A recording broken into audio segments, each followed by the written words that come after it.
Hello, David. Welcome back. How are you doing over there? Morning, Jeff. Very good, mate. Yeah, it's the sun's just coming up. It's lovely. Good job. Good job. I guess the biggest story of the group that we should jump on first, maybe, is another emblematic event of complete crushing of freedom of speech, freedom of expression with this Tommy Robinson case. Anti-Islam Dutch journalist, politician, rather, Geert Wilders, I guess he's come to Robinson's aid. He says, calling Robinson a freedom fighter, Wilders called on the UK, once a bastion of freedom of speech, to stop, quote, behaving like North Korea and Saudi Arabia and gagging its people, while Muslims are pampered, protected, and defended. What is this? Is this a big story over there, or is it big over here? And how important is it? It's a big story in the sense of the alternative media.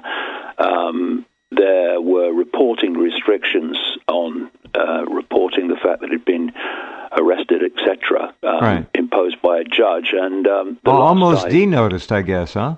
Yeah, well, we have obviously contempt of court laws over here, and the allegation is that he was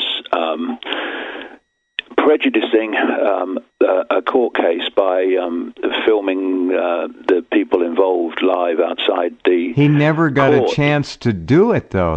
They grabbed him before he actually began to broadcast. Well, he has admitted contempt of court now. I see in a story here on the BBC and running in other mainstream newspapers this morning, and has been jailed for a number of months. 13 months. 13 months. Yeah. A year. So that's where we are. But we'll have to see what the real background is, because obviously with the reporting restrictions thus far, we've only been able to see a very small part of it. But it'd be interesting to see what the bigger picture of this is. But that's the headline, bottom line at the moment. Very good. All right. Well, it seems to be a hot item over here too. So I wanted to ask your opinion of it. All right. Now, the invasion, if that's what you can call it, over there. Looks like it over here, of Europe by Muslims, African blacks, and so forth, propagated quite a bit, apparently, with the money and energy of George Soros. Where are we in that? Is it still continuing? We don't see any stories over here about the raft full of people trying to get from Libya to Italy and Greece and so forth. We're not seeing that anymore. Has it stopped, and where is it right now? Well, obviously the movement of people continues. It doesn't seem to be as big as it once was, but we shouldn't read too much into that, because it does actually happen it tends to happen in waves at different times. Yeah. But the point of the whole thing is that the indigenous European population and those coming in as a result of this, what is called the migrant crisis, are both having their strings pulled by the same force. It's a long-planned operation to destabilize Europe in this way, and to have massive divide and rule between the indigenous population and the incoming population. And if you look around places like Sweden and Germany, and others, that is clearly happening. I went many times to Sweden before this all began, and I've been since, and Sweden is not the same country. And it's no good people screaming bigot, racist, and all these tags that are put on people. But the fact is, I mean, it may be the plan to move as we are into a post-vax society, but some of us prepare to stay with the facts, and Sweden is being absolutely transformed. I've read horror stories about it, and well, I mean, the point is, it's a simple rule of thumb from my point of view. Mm-hmm. If you want to know what the agenda is, then look at those things that you are not allowed to discuss, you're not allowed to debate, and you're not allowed to have an alternative opinion on. And you look around, look at the whole transgender explosion, look at the subject we're talking about now. You're not allowed to have an alternative opinion on it, even if that alternative opinion is based on facts. And, we need to ask why it's happening. We need to ask all the time that simple question, why? Why is it happening? Who benefits from it? And again, you mentioned George Soros. Well, George Soros and his Open Society foundations are fundamentally involved in this manipulation of the movement of people and the manipulation of European governments to allow it to happen. This is why he's faced such opposition in the country he was born in, Hungary, from the Prime Minister there, because they have understood what Soros is doing. And when you've got a situation, Jeff, where George Soros is reported now to have, over the years, including a more recent donation of $18 billion, to have contributed $32 billion to this Open Society Foundation network. With that sort of money, you're not talking about peripheral manipulation. You're talking about fundamental manipulation. Totally. And the same, of course, is happening in the United States through particularly the southern borders. You have to ask why it's happening, why there is this transformation of societies and countries going on. And it's easy to blame those coming in, and some of them will be very unpleasant people, but a lot of them are simply looking for a better life. They're also political pawns, are they not? Yeah, political pawns, exactly that. You see, if you start bombing countries across the Middle East, and devastating those countries, then the populations affected by that are going to want to get the hell out of the place. Right. And although the great majority of those migrants coming into Europe are economic migrants, the whole thing started, if you remember, on the basis of people fleeing conflict.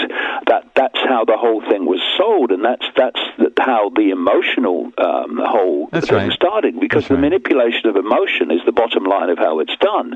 So, for instance, you had people initially in Germany, if you remember, the German people were on the platforms at the railway stations as the great flow of migrants came in after Merkel opened the door there, and they were clapping the migrants into Germany because of the emotional feeling of the terrible situation they perceive themselves to be in. But of course, you cannot bring in that level of numbers into a country, people particularly of a different culture, which have to be somehow be integrated into the indigenous culture, people who can't speak the language, therefore find it very difficult to get employment. You cannot do that without creating enormous problems and enormous upheavals.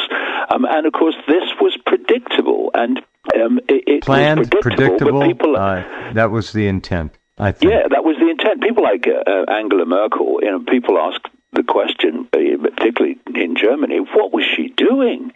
Well, what she was doing was serving the agenda. That's the whole what the whole thing is about. And so, you see, if you can get your target population divided and ruled and at war with itself, then it's much easier to change society as you want it changed. And of course, the agenda for Europe through the European Union is to to break up countries ultimately into regions, and the end of sovereign nations, regional Europe under the in effect totalitarian it's a control. merciless war on what we used to call nationalism. Yeah, this totalitarian control by the bureaucrats in Brussels that control the European Union. That's the whole game. And this is a whole interesting area. I did a video of it recently about fascism coming in under another name, and you mentioned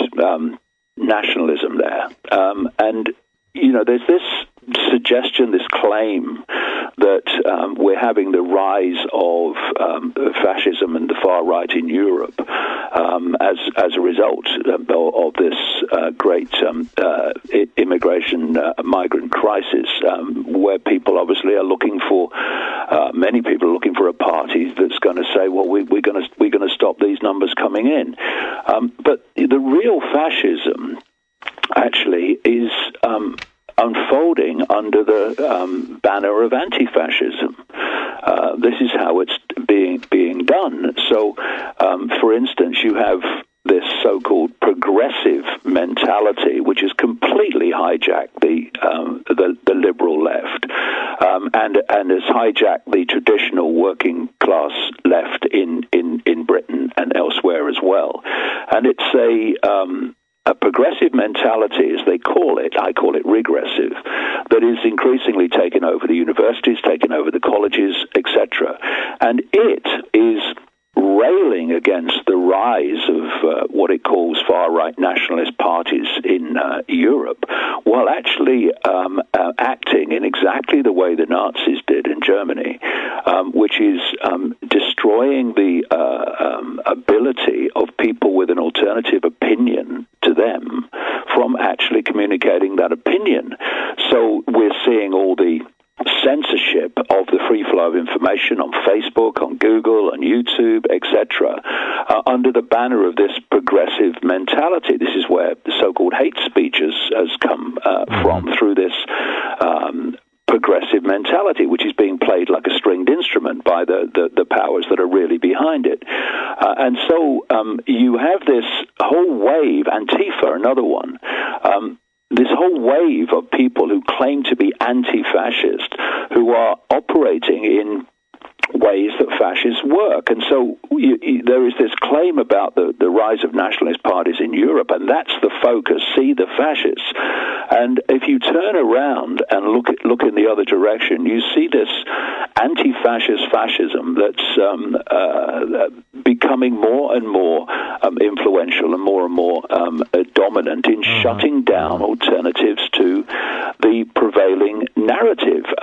It's been pointed out many, many times that the old traditional, if you like, liberal left in America, I remember as a kid, used to rail against the destruction of freedom of speech.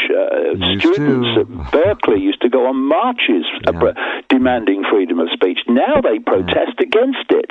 And it's this fantastic upturn. It is astonishing. It is. It is an incredible inversion of what the so-called liberal left used to be, because it's been hijacked by this progressive mentality.